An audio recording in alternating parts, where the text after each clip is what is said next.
Welcome to Tenant Spin's afternoon architecture review, which I won't be saying again in a hurry, because it's a slightly complex phrase.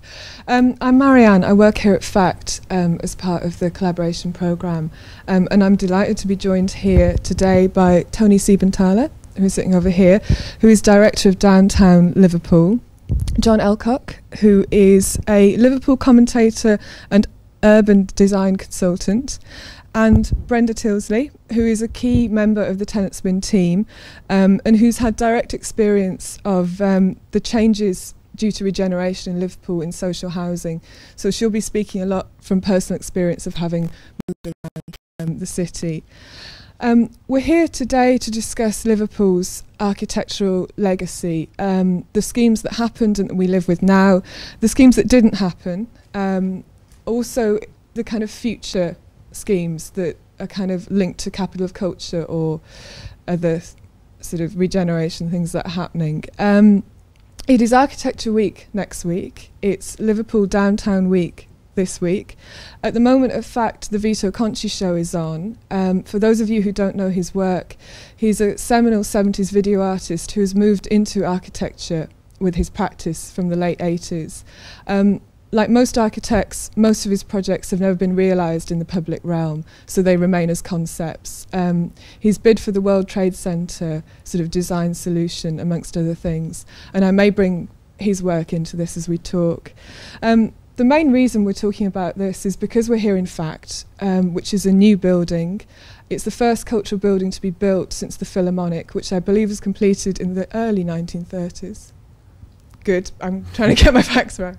And so FACT has kind of played a major part in the regeneration of this area, which is the Rope Walks area, is a kind of brave new design in a city that hasn't embraced modern architecture to any great degree recently, and also played a part in the Capital of Culture bid.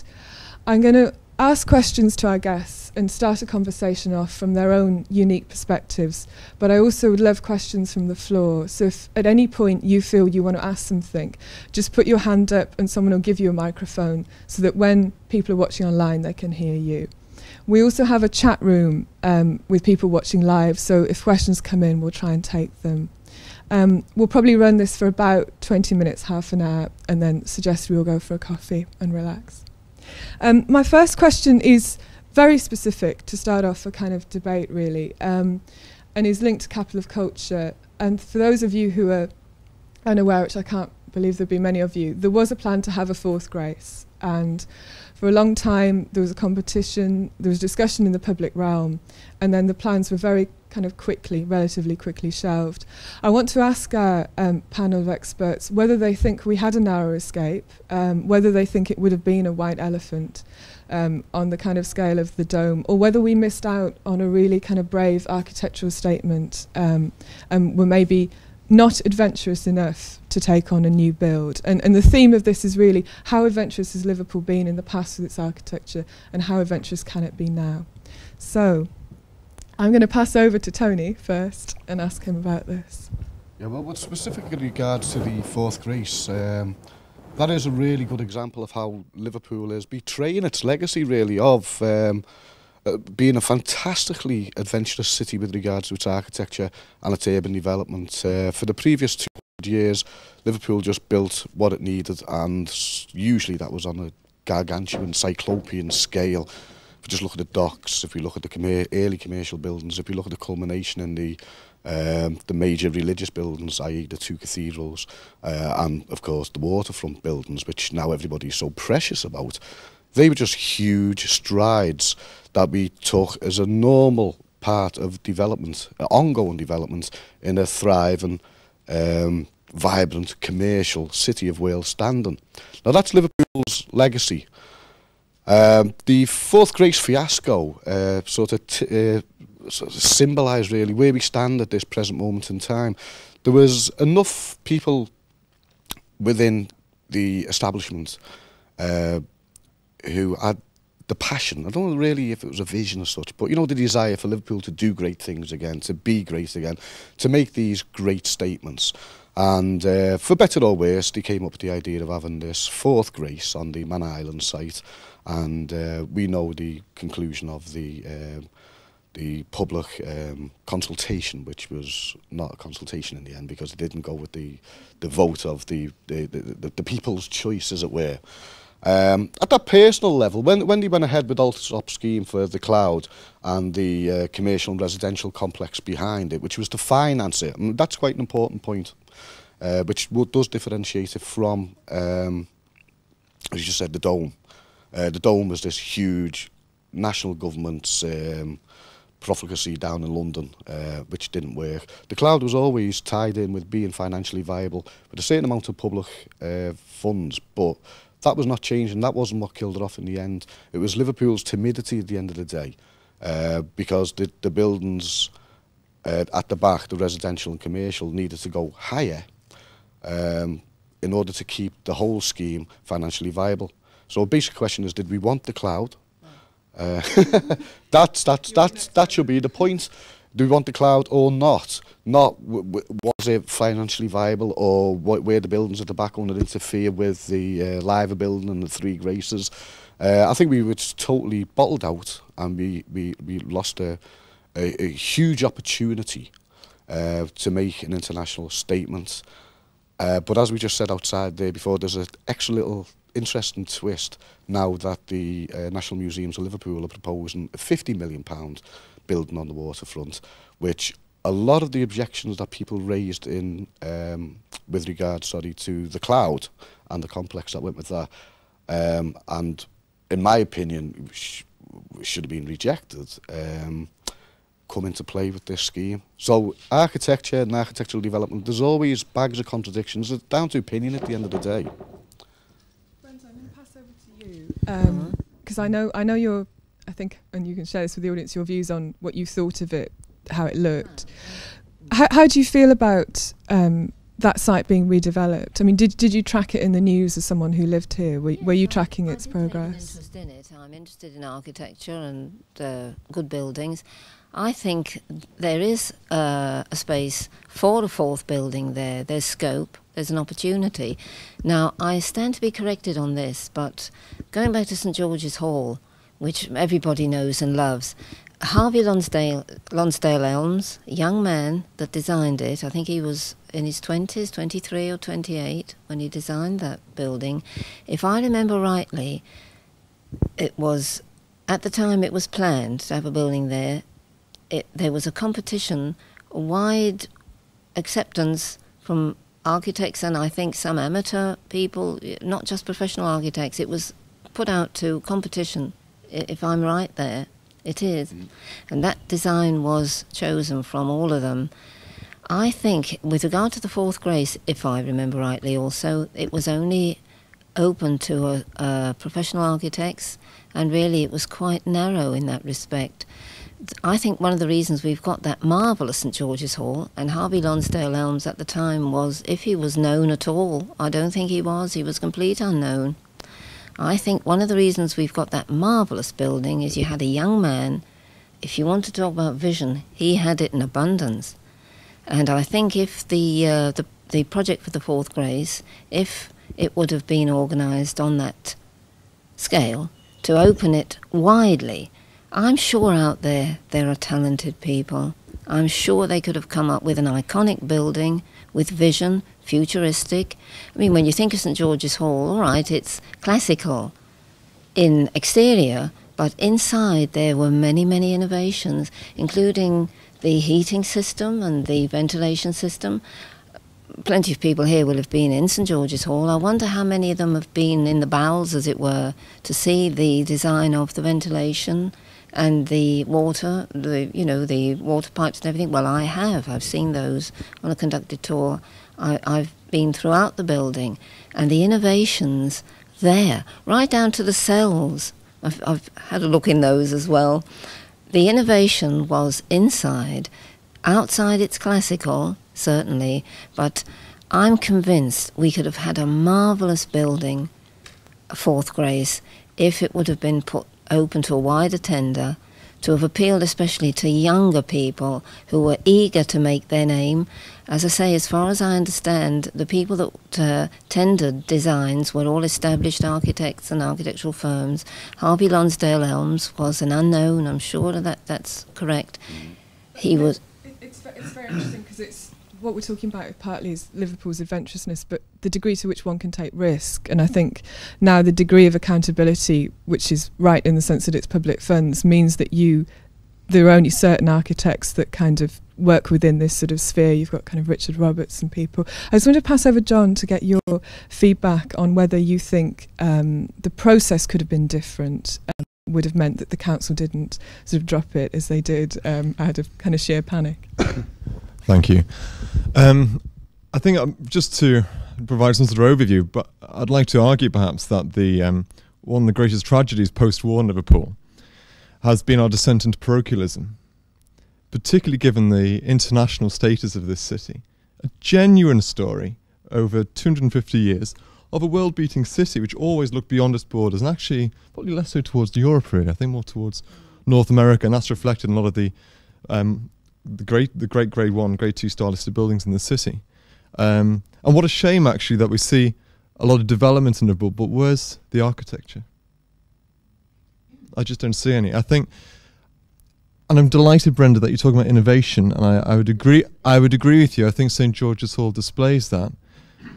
But can I also suggest that the fourth grace, as embodied by Alsop's vision, was also one that was utterly innovative. And if you actually go beyond the 3D graphics, then you actually have an opportunity to see the way the cladding system was put in, the way in which the engineering was developed is absolutely cutting edge.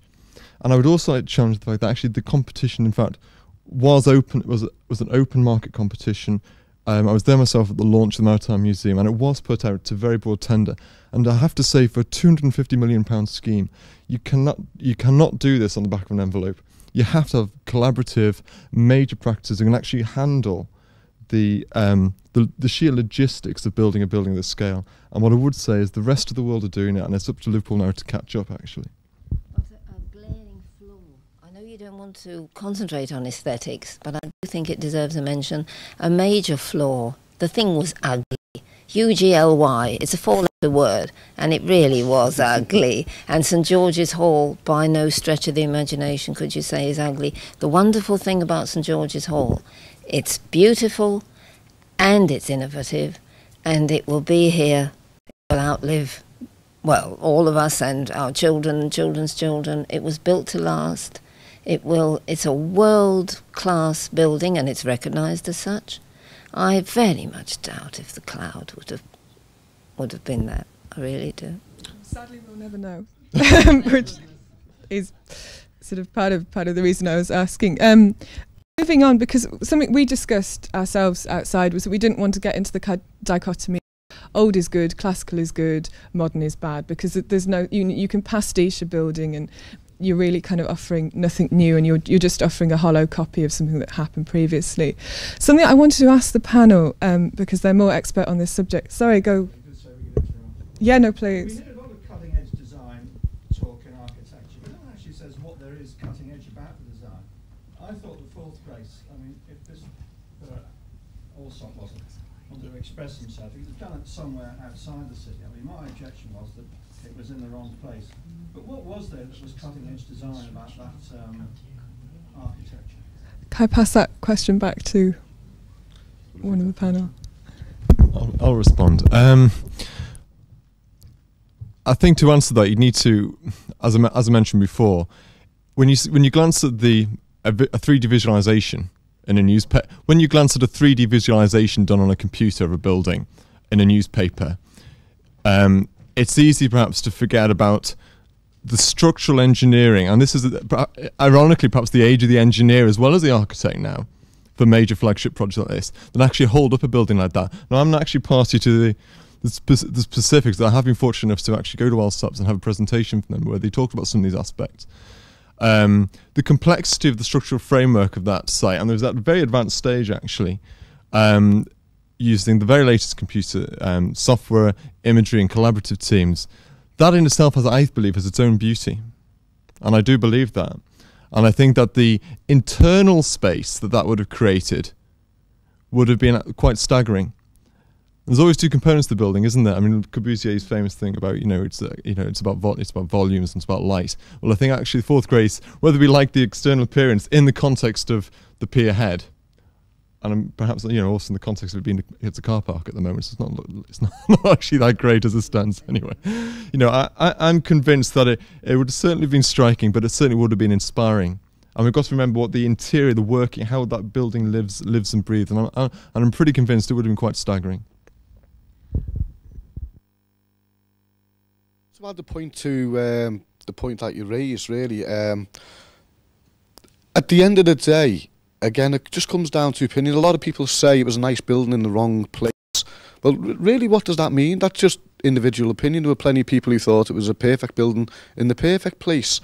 That enters the wider realms then of sort of what is appropriate in cities, really, and do cities need to change? And if cities are allowed and encouraged to change, doesn't that mean that there's a change in the physical look of a place, of the corner of a block, or a site, or a district? That's really the question. If we're going to go with change, is the Cloud or another like building on that pierhead site appropriate for Liverpool? It's a much bigger question than what did Allsop's building look like? Did you like it? Was it a donut, a blob, or was it a fantastic piece of cutting edge design? As for me, it was a good building. It wasn't my favourite building out of the four that were shortlisted, actually, but they were all top quality schemes, submissions rather.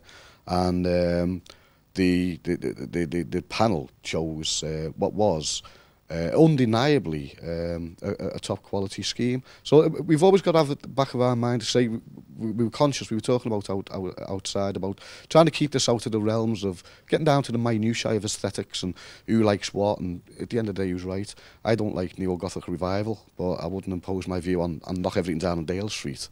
I think we've all got to be a bit more democratic when we're looking at the nature and process of this city at large. And design, aesthetics, architecture is only one part of that equation. Yes.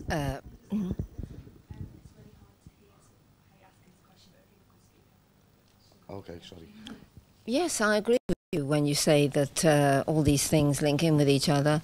With regard to the Cloud, quite frankly, well, I hated it, and I know many people felt the same. You say about the wrong building in the right place or the right building in the wrong place. There may be somewhere that a building like that is appropriate, but I very much doubt whether it would ever have been at the pier head. I really do, quite frankly. Thank you. I'm just going to open this up to the floor. I'm aware we've slightly short of microphones, so we're going to be passing one back and forth. But Catherine is going to take the microphone out to the floor to take some questions. Hi, my name's Paul, sorry. Just to propose a question, you spoke before about the tender process and the open process towards St George's Hall, and then as a flashback also the Fourth Grace. I've got sort of two questions really. One, how do you perceive the whole tender process towards the Paradise project? Because I think that's moving on helter-skelter, and I think that a lot of local architects or a lot of local firms in Liverpool are being sidetracked in response to the timeline. But also, my second question really would be sort of, do you not think that the whole sort of chasing of with regards to the Fourth Grace and to other buildings within the Paradise project is this whole preconception with sort of iconism, if you like to call it, give it an ism, and it's cemented. The whole sort of reason about, we need something there. What's there at the moment isn't good, but it's like you mentioned before about the sort of the Dale Street Gothic revival. A whole sort of street scene and context seems to have been displaced throughout, as one in Pierhead in that area, and two within Paradise Street. So my main question, one is again about the tender process, but also about context and how do you think that's changing in Liverpool, really? I'm going to pass this over to one of the panel who'd like to respond, and just remind everyone to speak up because I don't think we're being amplified very much. Tony, did you want to? Yeah. You go for it. Okay. Well, that's really the point I was trying to make. I am very nervous I'm quite cautious about getting stuck in those realms of aesthetics anyway, but I'm particularly nervous about confining the whole debate down to those issues in my hometown. As I said before, the questions are much, much broader, and that brings into play all those issues about iconism, schemes like Paradise Scheme.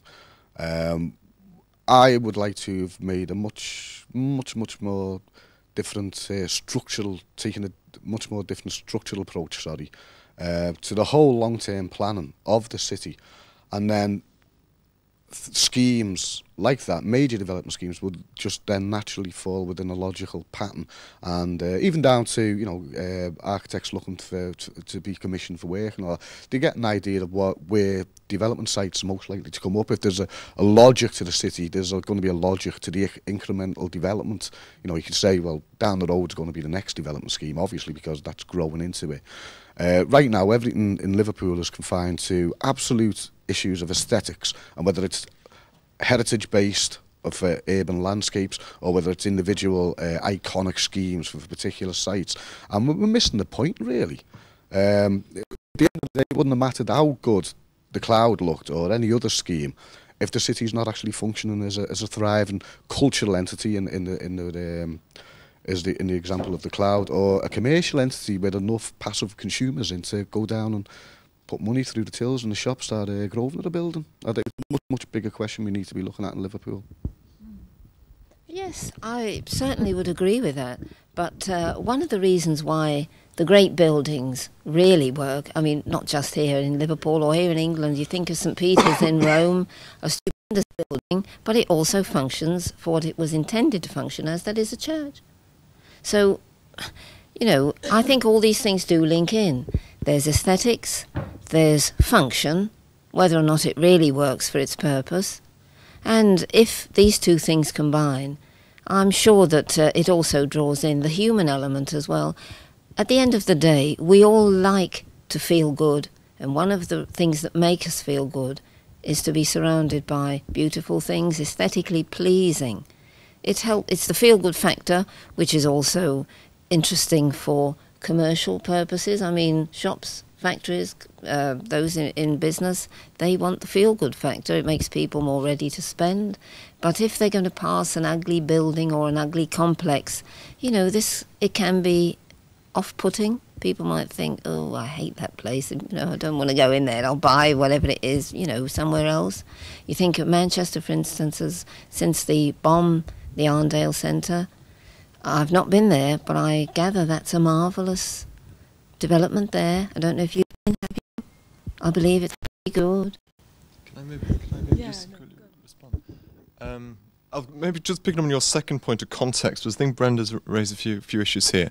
I think ironically, where Liverpool has probably succeeded best in terms of development the past 20 years has not been in creating buildings which are for the purposes for which they were intended. It's actually about adaptive reuse. And FACT is one of the few buildings, actually, which is a crafted piece of architecture which answers the demand of a multimedia-led organisation which has to deal with the public. Most of the flagship buildings in Liverpool, which you can put a name on, are actually about reusing space. So warehouses and rope walks, Albert Dock into the Tate Gallery. These are the schemes that Liverpool is actually very good at. And in fact, we do have a story to tell there in terms of urban regeneration across the world. What we haven't quite cracked yet is actually producing new buildings which have specific purposes. And this is where I think where architecture comes in. And whereas I think there's a problem with the word ugly, because actually I think sometimes, particularly retail, maybe this goes to your first point about Grosvenor's scheme, is that retail, actually you need to, it's not always about safe, comfortable shopping environments. If you actually want to get the tills ringing, sometimes you've got to be a little bit challenging. And stores like Prada, Selfridges and many others are actually deliberately commissioning very, very challenging new buildings because they realise it's a competitive market out there and they've got to create a point of difference to get people through the door. And Birmingham, London, New York, Seville, Rotterdam, Berlin, Frankfurt, Vancouver, Toronto, the world, you know, yes. I mean, is it just Liverpool that isn't doing this? Well, what I would say, very quickly on Grosvenor, I think there is a commitment to new architecture, and I think Herbert's hairdressing building in Hanover Street will be great fun. Great example of... Oh, yes.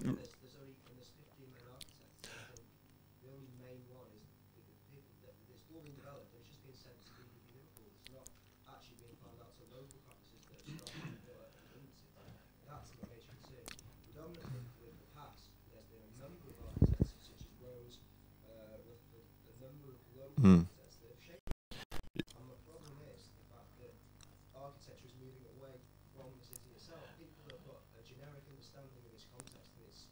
Yeah.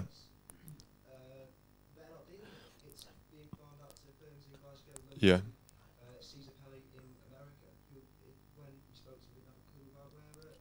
Yeah. Yeah.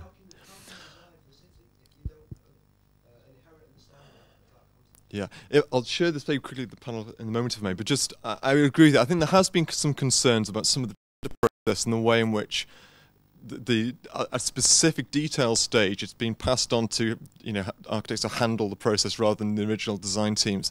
And that has been reported widely in the press, and maybe that is a concern.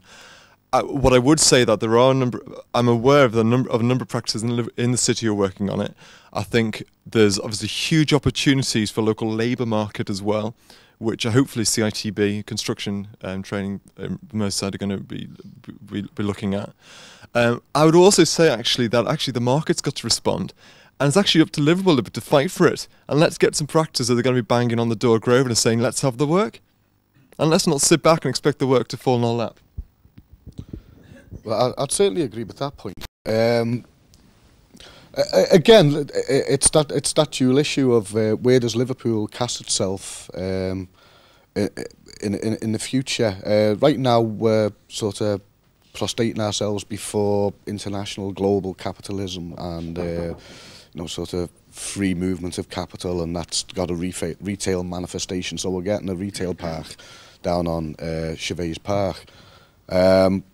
If we had a more robust of ourselves, an aspiration of where we want to go, and a good idea of how we're going to get there, we could start to look at the city differently. And I said that would roll out and influence all of these major decisions that we've made over the last 10 years. And we're going to continue to make, there'll be other big schemes, there's other chances.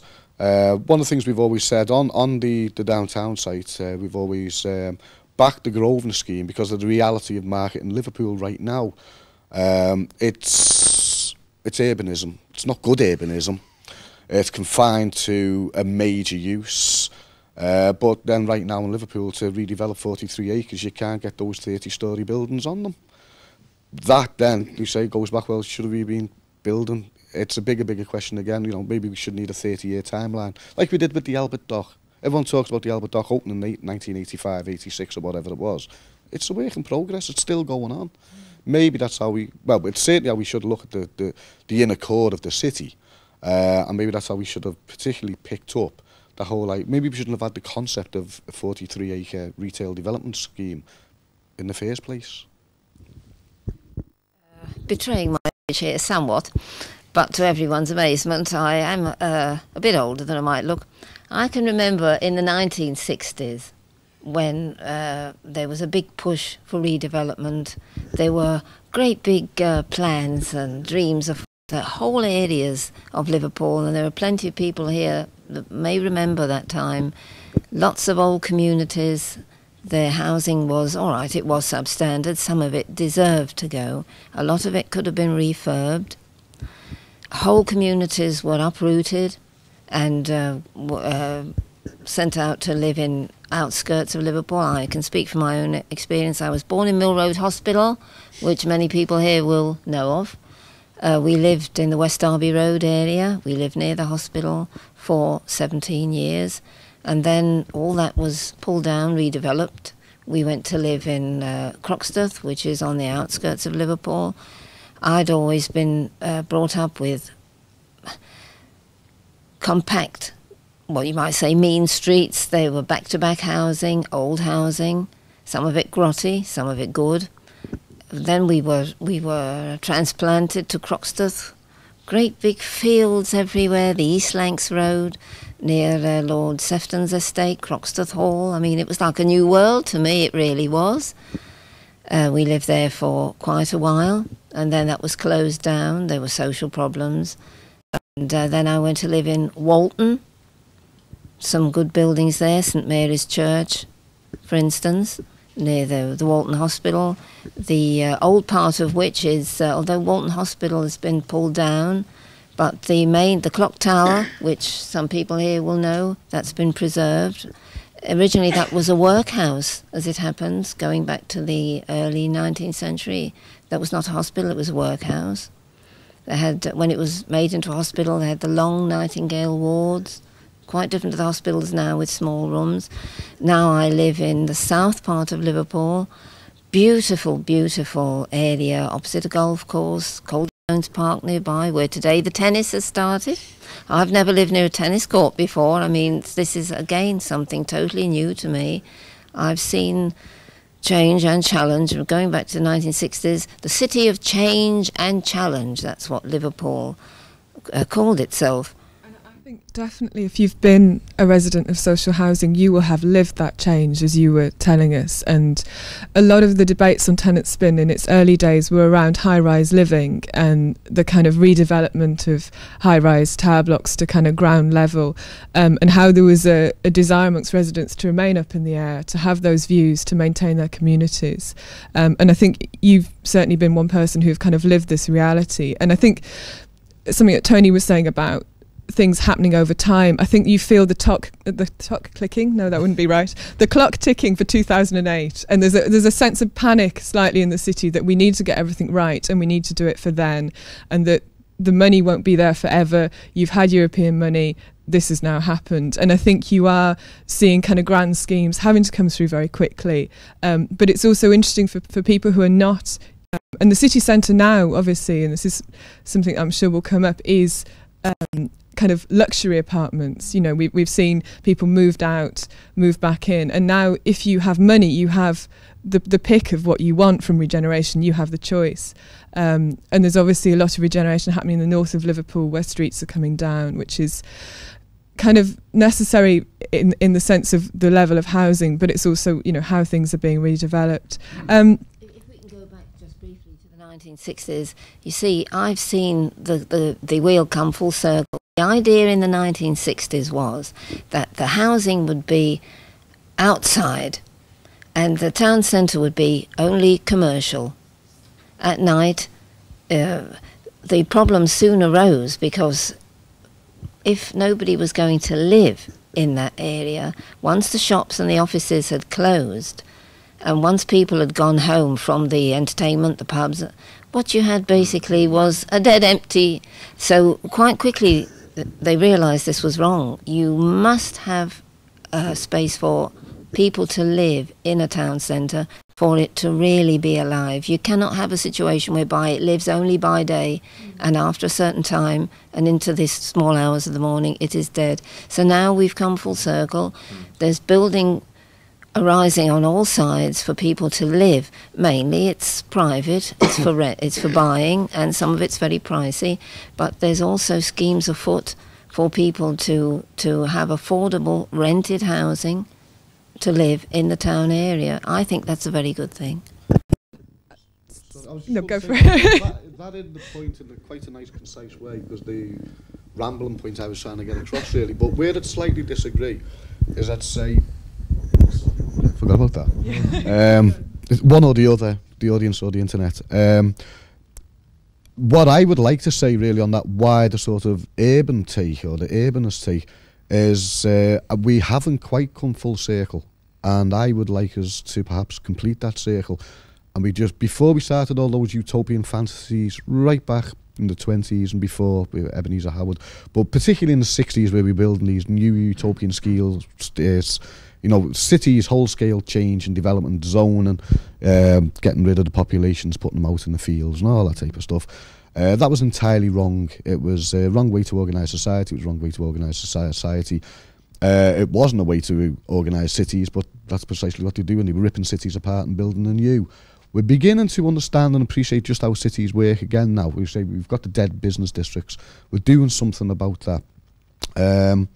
we haven't gone quite far enough. There's still a little bit of a 80s mentality, and I think that's why we've ended up with that sort of retail-led scheme down in the Paradise area, rather than a 30-year incremental plan of real urbanism, which would sustain that area forever then.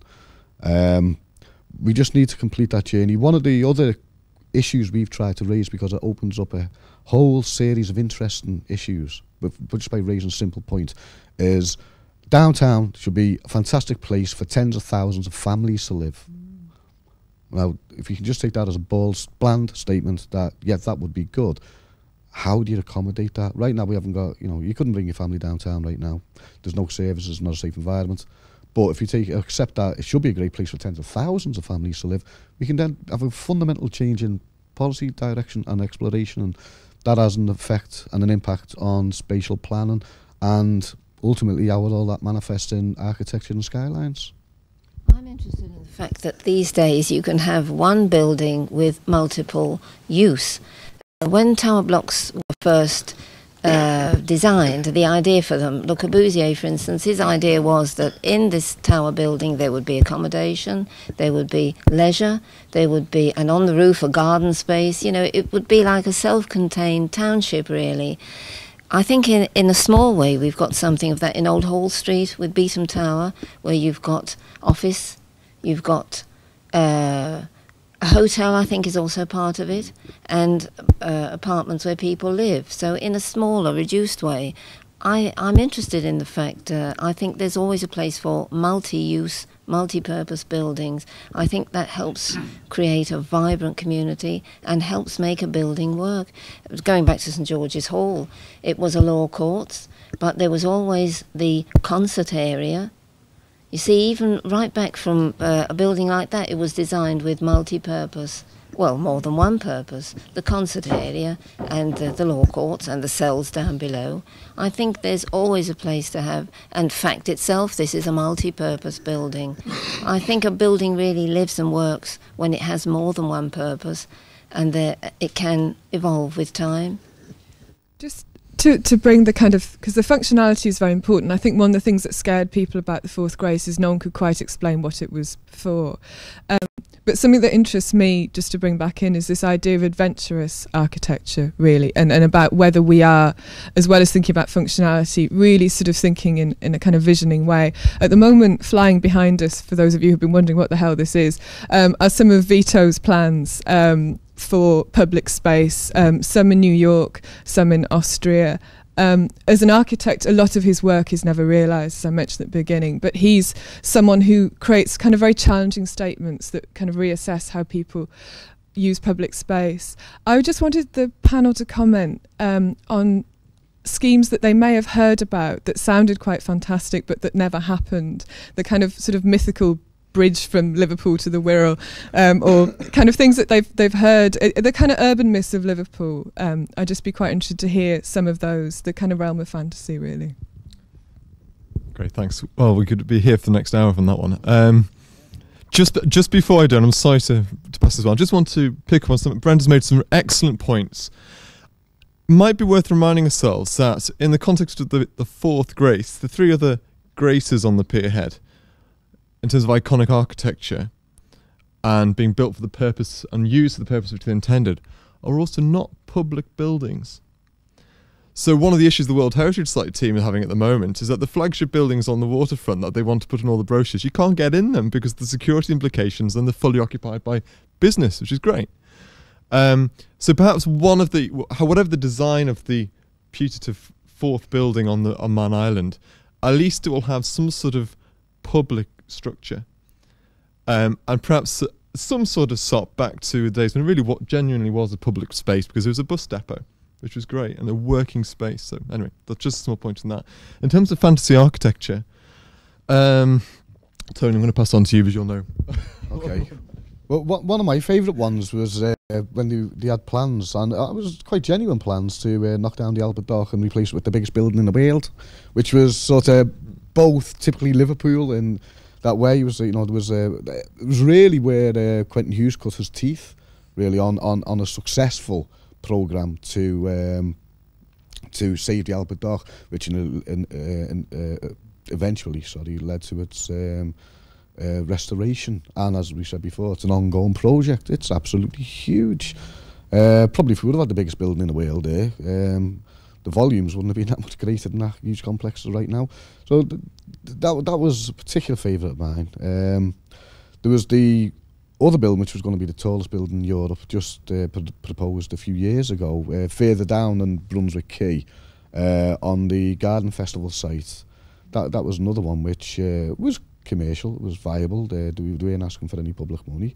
Maybe they should have tried. We should have allowed them to try with that one. And then, as it was mentioned before, there's always bridges across the Mersey, millions of them, and we got 2 tunnels instead. Certainly. Oh, I agree with regard to what you just said there. And also, I think a marvellous idea was, and unfortunately it doesn't seem to have developed for some reason, you know, the St John's Beacon that was supposed to be, it was for a time, I gather, a revolving restaurant. Yeah. It was going to have all kinds of purposes and ideas there. Unfortunately, that doesn't seem to have come about. I think that's a big shame, because I think that could be a marvellous, marvellous thing. If I may, I'm going to take a question from I'm sorry, I beg your Flora. pardon, sir.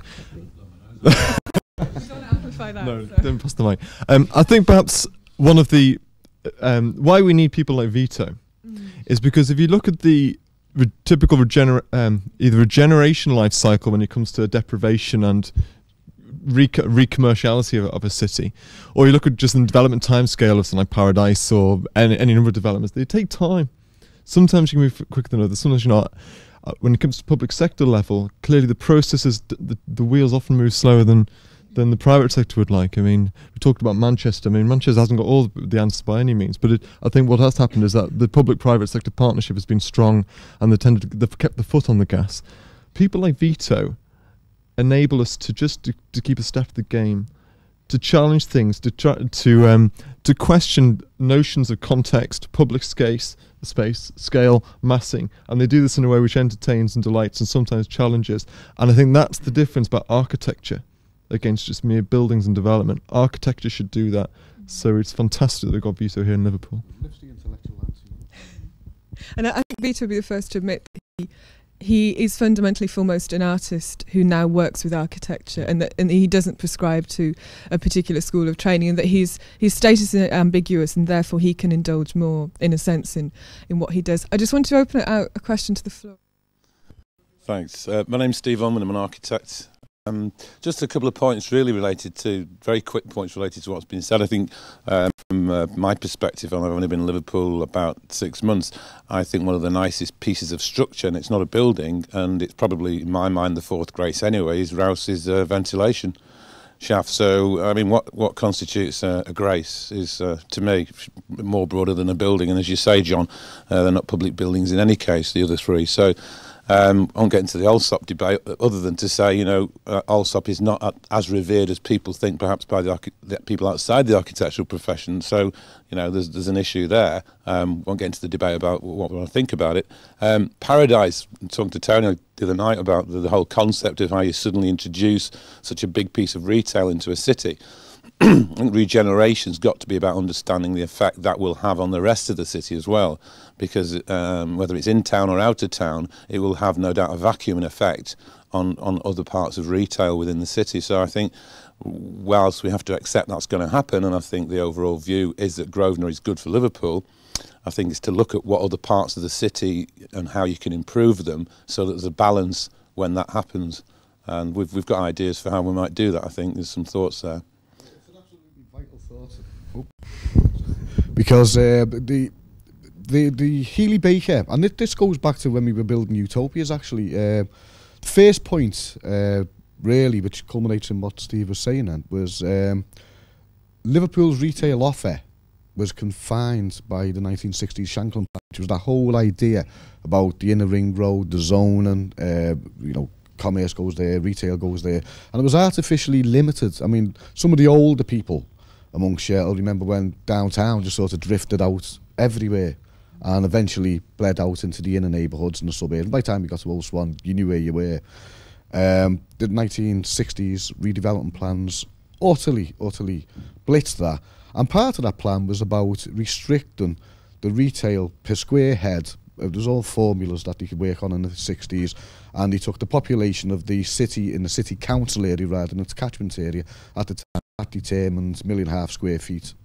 Well, we can fit all of that in Church Street, and came up with very, very clever plans in order to limit that, to ensure that the spatial impact of retail will be confined to Church Street, and that's all we get. And then in other areas, you could plan for something else. What's kicked off this new retail-led development was a report, when was it, about 99, 2000, Healy-Baker report, saying that Liverpool has the capacity for 1 million square foot expansion of its retail, which we've always said, again, right from the start, well, it has, but it's what type of retail? And that's where we've begun to get ourselves into a bit of a bind, because we've done the 80s type thinking of city centres thinking that they can compete with out-of-town shopping centres. And so we're looking to provide exactly the same offer as the Trafford Centre and Cheshire Oaks. American cities gave up on that one 15 years ago, not because they're sick of investments, it's because they realised it's quite a bad investment choice long-term for cities.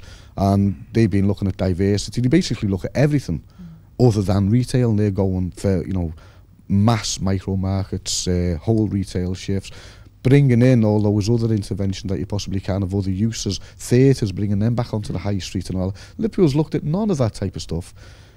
If we did what Steve was saying there, we looked at the whole entity of that retail-led area, which goes from Bowl Street now, thankfully, right down to the waterfront.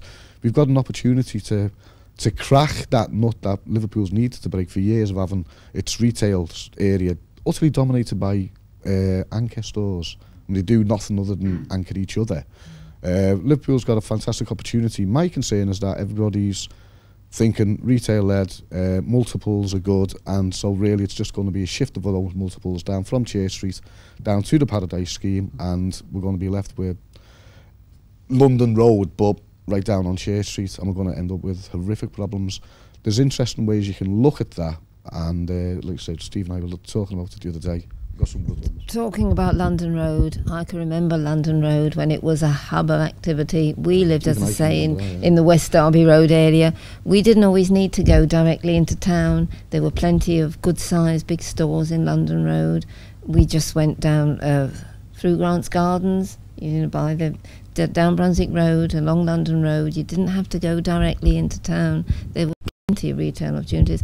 Now, one of the things, talking about innovation in buildings, and we've hardly touched on this, it's not just the design of the outer appearance of the building, it's the materials that are used.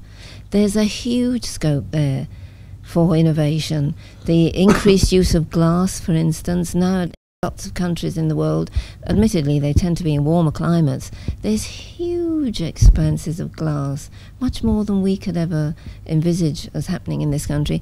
But as I say, it's something we've hardly touched on, is it? Not just the design of a building and the purpose, but the materials that are used.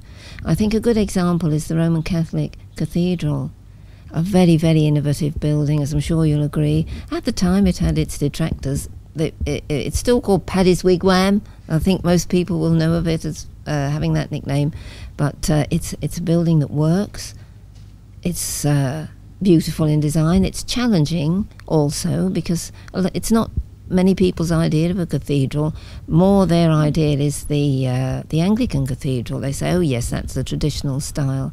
But I think that's a marvellous example of innovative design and clever use of new materials and old materials. Glass has been with us for many a century.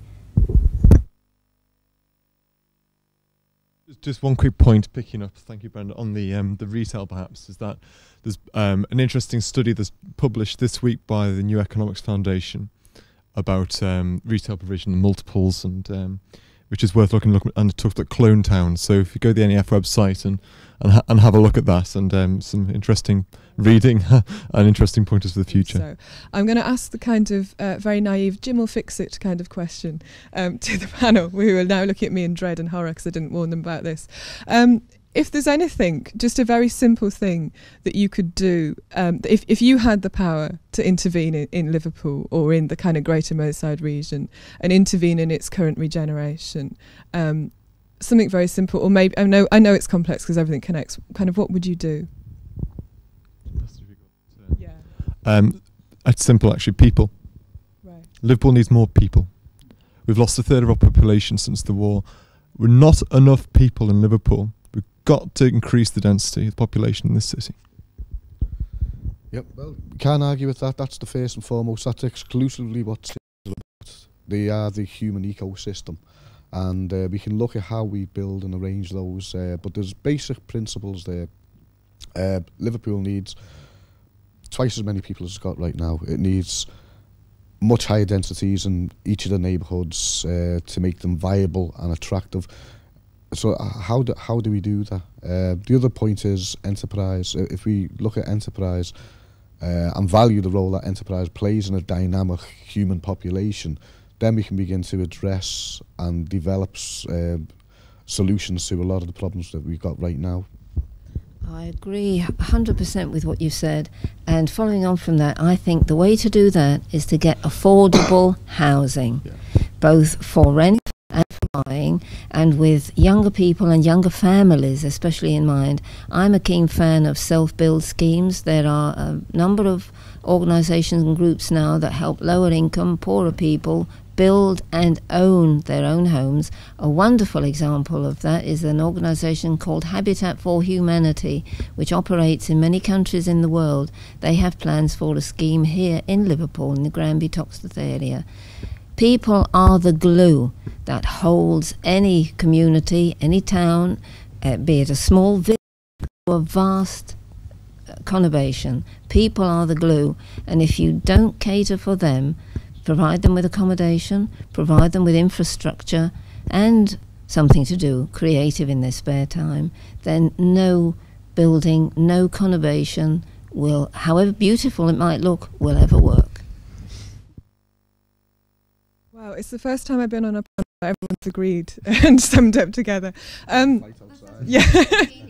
No, that it's because I think we've talked through the kind of maintaining the spirit of adventure and risk, but not forgetting that the point of architecture, the point of urban development is for people and its real kind of life implications in the context we live in. I'd like to thank our panel with a round of applause. And thank you very much for coming. If you'd like to find out more about this programme, about the work that everyone does here, then go to the Tenants Bin website. And next week, as part of Architecture Week, we'll be screening a film that we made in one of the tower blocks, which was a kind of artist-led response to one of the tower blocks. So there's something happening all next week for Architecture Week. So please come back and have a look at that. And thank you very much for coming along.